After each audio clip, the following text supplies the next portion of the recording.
خواجہ نظام الدین اولیاء رحمۃ اللہ علیہ کا فرمان ہے، جسے دیکھو اسے اپنے آپ سے بہتر سمجھو، اگرچہ تم اطاعت گزار ہو سکتا ہے یہ تمہاری آخری اطاعت اور اس کا آخری گناہ ہو، تم گناہگار بن جاؤ اور او نیکوکار۔ برا چاہنا برا کہنے سے زیادہ بدتر ہے۔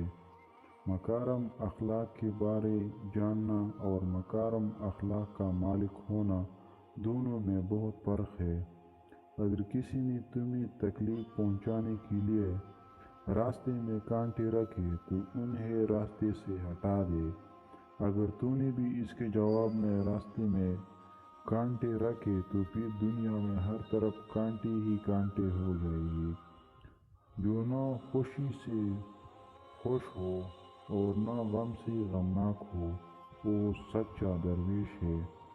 اگر صحبت رکھنی ہے تو نیکوں کی صحبت رکھو، کیونکہ ان کی صحبت میں بڑا اثر ہے۔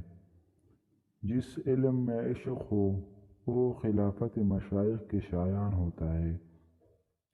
دوست کی طرف سے تکلیف عاشق کے لیے نعمت ہوتی ہے، اور ہر سچا عاشق خدا سے سوا بلا کے کچھ طلب نہیں کرتا، کیونکہ عشق کا امتحان اسی میں ہوتا ہے۔ فقیر بادشاہوں کے دربار میں نہیں جایا کرتے۔